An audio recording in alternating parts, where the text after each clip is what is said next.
जय हिंद दोस्तों। इस वीडियो में हम आपको साइंस का ऑब्जेक्टिव क्वेश्चन बता रहा हूं और पूरा ऑब्जेक्टिव क्वेश्चन आपके क्वेश्चन पेपर में मिलेगा। पूरा 80 में 80 ऑब्जेक्टिव क्वेश्चन आपके क्वेश्चन पेपर में मिल जाएगा। बस इस वीडियो को लास्ट तक देखकर पूरा याद कर लो। एक एक ऑब्जेक्टिव क्वेश्चन याद कर लेना कि बाद में आपको पछताना ना पड़े। सब ऑब्जेक्टिव क्वेश्चन यहीं से पूछे जाएंगे, एक एक ऑब्जेक्टिव क्वेश्चन। ठीक है, तो चलो हम वीडियो को स्टार्ट करते हैं। और जो लोग हमारे व्हाट्सअप ग्रुप में नहीं जुड़े, जल्दी से जुड़ जाओ। जितना हो सके उतना मैं आपको मदद करूंगा। डिस्क्रिप्शन बॉक्स में आपको लिंक मिल जाएगा व्हाट्सअप ग्रुप का। ठीक है, पहला नंबर ऑब्जेक्टिव क्वेश्चन है, विद्युत धारा उत्पन्न करने की युक्ति को कहते हैं। देखो जी, विद्युत धारा उत्पन्न करने की युक्ति को हम लोग जनित्र के नाम से जानते हैं। जनित्र के नाम से जानते हैं। आंसर आपका ए नंबर हो जाएगा। ठीक है, अगला क्वेश्चन देखो। अगला क्वेश्चन आपका है ऊर्जा का स्थायी मात्रक। देखो जी, ऊर्जा का स्थायी मात्रक क्या होता है? जूल होता है। आंसर आपका हो जाएगा बी नंबर। ऊर्जा का स्थायी मात्रक क्या होता है जी? जूल होता है। बी नंबर होगा। अब देखो जी, अगला क्वेश्चन। अगला क्वेश्चन, निम्न में किसका अर्थ जल होता है? निम्न में किसका अर्थ जल होता है? तो देखो जी, हाइड्रो का अर्थ होता है जल। आंसर आपका डी नंबर होगा। हाइड्रो का मतलब ही होता है जल। ठीक है, निम्न में किसका अर्थ जल होता है? तो हाइड्रो का अर्थ होता है जल। आंसर आपका डी नंबर होगा। अब देखो जी, अगला क्वेश्चन। अगला क्वेश्चन 4 नंबर है कि निर्वात में प्रकाश की जाल क्या होती है? देखो जी, निर्वात में प्रकाश की जाल 3 × 10 के पावर 8 मीटर पर सेकंड होती है, लेकिन सब में 3 × 10 के पावर 8 मीटर दिया है, 8 दिया है, लेकिन यूनिट चेंज हो गया। तो आप लोग याद रखना, मीटर पर सेकंड होता है। ठीक है, मीटर पर सेकंड वाला। अब देखो अगला क्वेश्चन है, परिवर्तन के नियम से क्या आधारित होता है? देखो जी, परिवर्तन का नियम से आधारित होता है कि आपतन कोण जो होता है ना, वो परिवर्तन कोण के बराबर होता है, यानी कि कोण आई बराबर होगा कोण आर के। ये आप लोग पढ़े होंगे। ठीक है, तो अगला क्वेश्चन है, लेंस में मुख्य फोकस की संख्या होती है। देखो जी, लेंस में मुख्य फोकस की संख्या क्या होती है? 2 होती है। याद रखना, लेंस में मुख्य फोकस की संख्या कितनी होती है? 2 होती है। आंसर आपका ए नंबर मिल जाएगा। अब देखो अगला क्वेश्चन। अगला क्वेश्चन से आपका ताप बढ़ने से चालक का प्रतिरोध। देखो जी, ताप बढ़ने से चालक का प्रतिरोध भी बढ़ता है। अगर ताप बढ़ेगा तो चालक का प्रतिरोध भी बढ़ेगा। ठीक है, अब देखो अगला क्वेश्चन। अगला क्वेश्चन आपका है, अगला क्वेश्चन देखो कितना इंपॉर्टेंट है। अगला क्वेश्चन आपका 8 नंबर है। 8 नंबर क्वेश्चन है, साग सब्जियों का विघटित होकर कंपोस्ट बनना किस प्रकार की अभिक्रिया है? आपका उष्माक्षेपीय अभिक्रिया हो जाएगा। उष्माक्षेपीय अभिक्रिया बी नंबर वाला हो जाएगा। क्या हो जाएगा जी? उष्माक्षेपीय अभिक्रिया बी नंबर वाला हो जाएगा। ठीक है, अगला क्वेश्चन आपका उपचयन प्रक्रिया है जिसमें, उपचयन प्रक्रिया जिसमें, देखो जी, उपचयन प्रक्रिया जिसमें ऑक्सीजन का योग भी होता है, हाइड्रोजन का वियोग भी होता है, और साथ में दोस्तों आंसर सी नंबर में दिया इलेक्ट्रॉन का त्याग। तो आपका फाइनल आंसर होगा डी नंबर। इनमें सभी ए और बी सी तीनों आंसर आपका सही होगा। ठीक है, अगला क्वेश्चन आपका 10 नंबर। 10 नंबर प्रश्न है कि विद्युत अपघटन में इलेक्ट्रॉन मुक्त होता है। देखो जी, विद्युत अपघटन में इलेक्ट्रॉन जो ना मुक्त होता है वो एनोड पर मुक्त होता है। किस पर? एनोड पर मुक्त होता है। ठीक है, चलो अगला क्वेश्चन 11 नंबर। 11 नंबर क्वेश्चन है, सक्रियता श्रेणी में सबसे अधिक अभिक्रियाशील धातु। सबसे अधिक क्रियाशील धातु क्या? सोडियम। सोडियम हो जाएगा। आंसर आपका बी नंबर होगा। ठीक है, अगला क्वेश्चन आपका, एल्काइन श्रेणी में सदस्यों का समान शुद्ध। एल्काइन, देखो जी, एल्काइन में -2 हो जाएगा। यहाँ पर देखो थोड़ा सब में दोनों में प्लस कर दिया, लेकिन माइनस हो गया। CnH2n -2 होगा। एल्काइन वाला -2 हो जाएगा। एल्काइल वाला +2 हो जाएगा, लेकिन एल्काइन में -2 होगा। ये वाला याद रखो, -2। ठीक है, अब दोस्तों अगला क्वेश्चन कह रहा है, अगला क्वेश्चन कह रहा है, 1 पिकोमीटर बराबर, 1 पिकोमीटर, यहाँ पर देखो 71 नहीं बल्कि 1 पिकोमीटर बराबर। ठीक है, 1 पिकोमीटर बराबर 10 के पावर -12 मीटर होता है। आप सभी याद रखना, 1 पिकोमीटर बराबर 10 के पावर -12 मीटर होता है। आंसर आपका ए नंबर वाला होगा। ठीक है, अगला क्वेश्चन है, अगला क्वेश्चन, निम्नलिखित में कौन नर युग्मक है? शुक्राणु दिया है, और ऑप्शन नंबर बी में दिया अंडाणु, योनि, फेलोपियन। ये काफी इंपॉर्टेंट क्वेश्चन है। ठीक है, चलो अगला क्वेश्चन आपका 15 नंबर है। 15 नंबर को जिब्रेलिन है। देखो जी, जिब्रेलिन एक आपका हार्मोन है। जिब्रेलिन क्या है? एक आपका हार्मोन है। जिब्रेलिन क्या है जी? एक हार्मोन होता है। ठीक है, अब देखो अगला क्वेश्चन, पादप में फ्लोएम उत्तरदायी। देखो जी, पादप में फ्लोएम भोजन संवहन के लिए उत्तरदायी होता है। भोजन संवहन के लिए उत्तरदायी होता है पादप में फ्लोएम। ठीक है, अब देखो अगला क्वेश्चन। अगला क्वेश्चन आपका 17 नंबर, पत्तियों का मुरझाना किस हार्मोन के कारण होता है? देखो जी, पत्तियों का मुरझाना किस हार्मोन के कारण होता है? तो याद एबिसिसिक अम्ल के हार्मोन के कारण होता है। आंसर आपका डी नंबर वाला होगा जी। क्या होगा? डी नंबर वाला आपका आंसर हो जाएगा। ठीक है, अब देखो अगला क्वेश्चन। अगला क्वेश्चन आपका 18 नंबर है, दो तंत्रिका कोशिका मध्य खाली स्थान को क्या कहते हैं? सिनेप्स कहते हैं। सिनेप्स आप लोग याद करना, बी नंबर वाला सिनेप्स होता है। क्या होता है? सिनेप्स होता है। बी नंबर वाला याद रखना। अब देखो अगला क्वेश्चन। अगला अलिंगी जनन मुकुलन द्वारा होता है। अलिंगी जनन मुकुलन द्वारा किस में होता है? इसमें या में? फटाफट बताओ कमेंट करके। ये क्वेश्चन काफी जबरदस्त क्वेश्चन एग्जाम में आने वाला। ठीक है, अगला क्वेश्चन आपका, समतल दर्पण द्वारा बना प्रतिबिंब होता है। देखो जी, समतल दर्पण द्वारा जो प्रतिबिंब बनता है वो हमेशा काल्पनिक ही बनता है। हमेशा काल्पनिक बनता है। आंसर आपका 20 का ए नंबर मिल जाएगा। ठीक है, अगला क्वेश्चन देखो, अगला क्वेश्चन से आपका निकट दृष्टि दोष को दूर करने के लिए किस लेंस का व्यवहार होता है? तो निकट दृष्टि दोष को दूर करने के लिए हम लोग अवतल लेंस का व्यवहार करते हैं, अवतल लेंस यानी कि बी नंबर, ठीक है। अगला क्वेश्चन है मानव नेत्र में किस प्रकार का लेंस पाया जाता है जी? तो मानव नेत्र में उत्तल लेंस पाया जाता है जी, आंसर आपका ए नंबर का उत्तल लेंस पाया जाता है जी, ठीक है।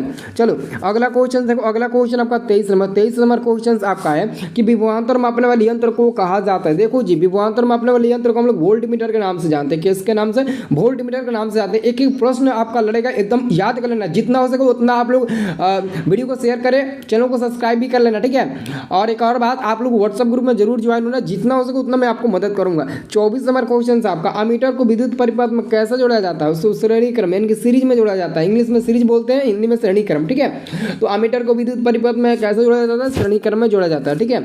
अब देखो अगला क्वेश्चन है विद्युत धारा का ऐसा ही मात्रक। देखो जी, विद्युत धारा का ऐसा ही मात्रक क्या होता है जी? विद्युत धारा का ऐसा ही मात्रक एम्पियर होता है, आंसर आपका डी नंबर होगा, एम्पियर होता है। क्या होता है जी? एम्पियर होता है। विद्युत धारा का सही मात्रक एम्पियर होता है, आंसर आपका डी नंबर मिल जाएगा, ठीक है। अगला क्वेश्चन है 26 नंबर। 26 नंबर क्वेश्चन है किस लेंस के द्वारा सिर्फ काल्पनिक प्रतिबिंब बनता है? देखो जी, सिर्फ काल्पनिक प्रतिबिंब आपका अवतल लेंस के द्वारा ही बनता है, ठीक है। लेंस में कह रहा है तो अवतल। अगला क्वेश्चन है कॉपर ऑक्साइड प्लस H2 ये आपस में अभिक्रिया किया तो कॉपर प्लस जल का निर्माण किया, ये एक प्रकार का औपचयन अभिक्रिया, औपचयन अभिक्रिया, आंसर बी नंबर पर टिक लगाना, ठीक है। अगला क्वेश्चन आपका है 28 नंबर। 28 नंबर प्रश्न है कि इलेक्ट्रॉन के स्थानांतरण से बने यौगिक कहलाते हैं, इलेक्ट्रॉन के स्थानांतरण से बने यौगिक विद्युत संयोजी कहलाते हैं, आंसर आपका बी नंबर का विद्युत संयोजी कहलाते हैं, ठीक है। चलो बच्चों अगला क्वेश्चन देखो, अगला क्वेश्चन से पीतल उदाहरण है। देखो जी, पीतल एक मिश्र धातु होता है, सब लोगों को याद होगा पीतल एक मिश्र धातु होता है, इसको एकदम जबान पर बैठा लेना, ये क्वेश्चन एकदम आएगा तो पक्का जल्दी से सबसे पहले इसी क्वेश्चन का पेंड करना, ठीक है। अगला क्वेश्चन कार्बन हाइड्रोजन से संयोग कर। देखो जी, कार्बन जो होता है वो हाइड्रोजन से संयोग कर हाइड्रोकार्बन ही बनाता है, हाइड्रोकार्बन जिसमें कार्बन और हाइड्रोजन मौजूद होते हैं उस हाइड्रोकार्बन कहते हैं। अगला क्वेश्चन से आपका कि आवर्त सारणी के प्रथम वर्ग के सदस्य, देखो जी आवर्त सारणी के जो प्रथम वर्ग के सदस्य होते हैं वो क्षारीय होते हैं और द्वितीय वर्ग के सदस्य क्या होते हैं? हमेशा अम्लीय होते हैं, तो प्रथम वर्ग के सदस्य क्षारीय हो जाएगा, आंसर आपका बी नंबर मिल जाएगा। अगला क्वेश्चन है वायुमंडल में कार्बन डाइऑक्साइड गैस की उपस्थिति, यानी वायुमंडल में CO2 गैस की उपस्थिति कितना? 0.03%। वायुमंडल में कार्बन डाइऑक्साइड गैस की उपस्थिति कितना? 0.03%, ठीक है। आंसर देखो यहाँ पर दिया होगा, आंसर यहाँ पर देखो दिया है सी नंबर में। अगला क्वेश्चन है sodium hydroxide, sodium hydroxide NaOH क्या एक क्षार है, ये आपका एक क्षार है, इनके बेस है, ठीक है। अगला क्वेश्चन ऑक्सीजन है। देखो जी, ऑक्सीजन एक प्रकार का हार्मोन होता है, ऑक्सीजन एक प्रकार का हार्मोन होता है, आंसर आपका ए नंबर मिल जाएगा। ऑक्सीजन क्या होता है? एक प्रकार का हार्मोन होता है जी, ठीक है। अगला क्वेश्चन आपका 35 नंबर जी। 35 नंबर क्वेश्चन है जी कि मानव मादा के जनतंत्र का भाग नहीं है तो शुक्रवाहिका, शुक्रवाहिका आंसर आपका होगा शुक्रवाहिका सी नंबर। अब देखो अगला क्वेश्चन पराकोष में होते हैं। देखो जी, पराकोष में क्या पाया जाता है? पराकोष में परागकण पाया जाता है, परागकण पाया जाता है, जो आंसर ABCD नहीं, ABC नहीं होगा बल्कि इसका आंसर होगा डी नंबर। डी नंबर में दिया होगा परागकण, देख सकते हैं डी नंबर में परागकण दिया, यही आपका आंसर सही होगा, ठीक है। चलो अगला क्वेश्चन आपका 37 नंबर है। देखो जी 37 नंबर क्वेश्चन है स्वपोषी पोषण के लिए आवश्यक, स्वपोषी पोषण के लिए क्या आवश्यक है? तो कार्बन डाइऑक्साइड भी आवश्यक है, क्लोरोफिल भी, सौर्य प्रकाश भी, और इनमें सभी, इनका आंसर आपका होगा डी नंबर, इनमें सभी आवश्यक है, ठीक है। स्वपोषी पोषण के लिए इनमें सभी आवश्यक है, अच्छे से आप लोग याद रखना, ठीक है। अगला क्वेश्चन है मनुष्य के शरीर की सबसे बड़ी ग्रंथि, मनुष्य के शरीर की सबसे बड़ी ग्रंथि लीवर होती है। लीवर को हम लोग एक और नाम देते हैं यहाँ में करके यकृत, आप लोग याद रखना क्योंकि एग्जाम में लीवर और यकृत दोनों में से कोई भी दे सकता है, ठीक है। इसलिए आप याद रखना मनुष्य के शरीर की जो सबसे बड़ी ग्रंथि होती है वो क्या होती है? लीवर होती है, ठीक है। अब देखो अगला क्वेश्चन पादप हार्मोन उदाहरण। देखो पादप हार्मोन उदाहरण किसका? सब जल्दी से बताइए तो। पादप हार्मोन, देखो पादप हार्मोन किसका उदाहरण है? पेप्सिन, एड्रेनालिन या फिर टेस्टोस्टेरोन या फिर ऑक्सीजन का। बहुत इंपॉर्टेंट क्वेश्चन है, ठीक है। चलो अगला क्वेश्चन आपका 40 नंबर। देखो जी 40 नंबर क्वेश्चन विद्युत फ्यूज विद्युत धारा का किस सिद्धांत पर कार्य करता है? तो उसमें सिद्धांत पर कार्य करता है। विद्युत फ्यूज विद्युत धारा के उसमें सिद्धांत पर कार्य करता है, आंसर आपका ये मिल जाएगा 40 का। अगला क्वेश्चन से आपका कि किसी कुंडली का प्रतिरोध ज्ञात करने का सूत्र क्या होता है? ओम का नियम बराबर हम क्या जानते हैं? ओम का नियम R बराबर हम लोग जानते हैं V/I होता है। R बराबर V/I, जहां भी होगा R बराबर V/I आप लोग टिक लगा देना। देखो R बराबर V/I, देखो जी ऑप्शन नंबर बी को गौर से देखो, R बराबर V/I दिया, यही आपका आंसर होगा, ठीक है। अगला क्वेश्चन है बैटरी से किस प्रकार की धारा प्राप्ति? इस क्वेश्चन को तो एकदम रट ही जाना। बैटरी से दिष्ट धारा इनकी डायरेक्ट करंट की प्राप्ति होती है, बैटरी से हमेशा DCN की डायरेक्ट करंट की प्राप्ति होती है, ठीक है। चलो अगला क्वेश्चन दाढ़ी बनाने में किस प्रकार के दर्पण का उपयोग किया जाता है? देखो जी, दाढ़ी बनाने में जब आप लोग सैलून की दुकान में जाते हो अपना बाल कटवाने, दाढ़ी बनवाने, तो वहाँ पर आपके सामने एक मिरर लगा होता है, आईना लगा रहता है। उसी आईने को हम लोग क्या बोलते हैं हम लोग वहाँ पर आपका अवतल दर्पण है, वहाँ पर अवतल दर्पण आपका लगा हुआ होता है। ठीक है, अगला क्वेश्चन है विभवांतर का SI मात्रक होता है? देखो जी, विभवांतर का SI मात्रक क्या होता है? वोल्ट होता है। वोल्ट होता है जिसको हम लोग कैपिटल V यानी कि VOLT ऐसे लिखते हैं। वोल्ट विभवांतर का SI मात्रक होता है, सब लोग याद रखना। ठीक है, अगला क्वेश्चन, प्रकाश के अपवर्तन के कितने नियम होते हैं? देखो जी, प्रकाश के अपवर्तन के 2 नियम होते हैं, याद रखना। प्रकाश के अपवर्तन के भी 2 नियम होते हैं, प्रकाश के परिवर्तन के भी दो ही नियम होते हैं। दोनों क्वेश्चन पूछेगा प्रथम पाली और द्वितीय पाली में। ठीक है, याद रखना। अब देखो अगला क्वेश्चन है, श्वसन किस प्रकार की अभिक्रिया? श्वसन एक ऊष्माक्षेपी रासायनिक अभिक्रिया होगा जी, ऊष्माक्षेपी रासायनिक अभिक्रिया को श्वसन एक प्रकार का ऊष्माक्षेपी रासायनिक अभिक्रिया है। भोजन का पाचन उपचयन रासायनिक अभिक्रिया कहलाएगा, लेकिन श्वसन एक ऊष्माक्षेपी रासायनिक अभिक्रिया कहलाएगा। गलती मत करना। कौन विद्युत का सर्वोत्तम सुचालक है? चांदी विद्युत का सबसे सर्वोत्तम सुचालक होता है। ठीक है, चलो अगला क्वेश्चन है, आवर्त सारणी का उदग्र स्तंभ को कहा जाता है? आवर्त सारणी का उदग्र स्तंभ को हम लोग वर्ग के नाम से जानते हैं, क्योंकि 18 वर्ग होते हैं आधुनिक आवर्त सारणी में, आपको याद होगा। ठीक है, अगला क्वेश्चन है, निम्नलिखित में कौन उपधातु देखो एसबी देखो ऑप्शन नंबर डी होगा। एसबी एक उपधातु होता है। ठीक है, अगला क्वेश्चन पीतल है। देखो जी, पीतल एक मिश्र धातु होता है, जो क्वेश्चन 2 बार रिपीट हो गया। पीतल एक मिश्र धातु होता है, आंसर C नंबर होगा। ठीक है, अब देखो जी अगला क्वेश्चन काफी जबरदस्त है। क्वेश्चन है आपका, अम्लीय विलयन का पीएच मान होता है? देखो जी, अम्लीय विलयन का जो पीएच मान होता है वो क्या होता है? 7 से कम होता है। क्या होता है जी?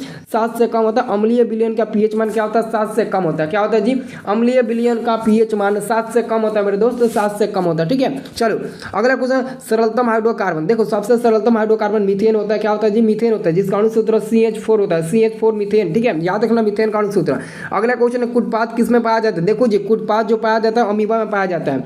कुटपाद अमीबा में पाया जाता है, आंसर 53 काम से याद रखना, C नंबर होगा। ठीक है, चलो अगला क्वेश्चन देखो, अगला क्वेश्चन आपका, पुष्पी पौधों में लैंगिक जनन होता है? पुष्पी पौधों में लैंगिक जनन होता है। पुष्पी पौधों में लैंगिक जनन कहाँ होता है दोस्तों? तो फूलों द्वारा होता है या फिर पत्तियों द्वारा होता है। ठीक है, चलो अगला क्वेश्चन है, निम्न में कौन उत्सर्जी अंग है? निम्न में कौन उत्सर्जी अंग है? आंसर आपका A नंबर का ब्रिक एक उत्सर्जी अंग है। क्या हो जाएगा? ब्रिक एक उत्सर्जी अंग हो जाएगा। ठीक है, अगला क्वेश्चन आपका, शुक्राणु बनता है? शुक्राणु कहाँ बनता है दोस्तों? शुक्राणु यहाँ पर तो ए ऑप्शन दिया ही नहीं है। शुक्राणु कहाँ बनता है? वृषण में न बनता है, वृषण जो ऑप्शन में नहीं दिया है। ठीक है, चलो अगला क्वेश्चन 57 नंबर क्वेश्चन है, निम्न में कौन प्राकृतिक संसाधन नहीं है? तो देखो जी, ऑप्शन नंबर डी को, जीवधारी जो है ना वो प्राकृतिक संसाधन नहीं है।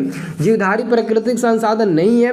अगला क्वेश्चन है, इंसुलिन की कमी से होता है? देखो जी, इंसुलिन की कमी कारण कौन सी नामक बीमारी होती है? इंसुलिन की कमी कारण मधुमेह नामक बीमारी होती है। और जबकि आयोडीन या नमक की कमी के कारण क्या होती है? तो घेंगावट व ग्वाइटर नामक बीमारी होती है। लेकिन मधुमेह किसके कारण होती है? इंसुलिन की कमी के कारण। ठीक है, अगला क्वेश्चन ये दोस्तों, इसके बाद दोस्तों एक और वीडियो आपको मैं सब्जेक्टिव क्वेश्चन देने वाला हूँ। सब्जेक्टिव क्वेश्चन याद कर लेना, सब्जेक्टिव को एकदम हूबहू लिख देना, पूरा गर्दा मच जाएगा, पूरा हूबहू सब्जेक्टिव क्वेश्चन आप लोग छाप देना एकदम सब्जेक्टिव क्वेश्चन। ठीक है, सभी मेरे बच्चे लोग जल्दी से जल्दी वीडियो को लाइक कर, चैनल को सब्सक्राइब करिए, तो मैं आपको सब्जेक्टिव क्वेश्चन भी बताऊंगा। ठीक है।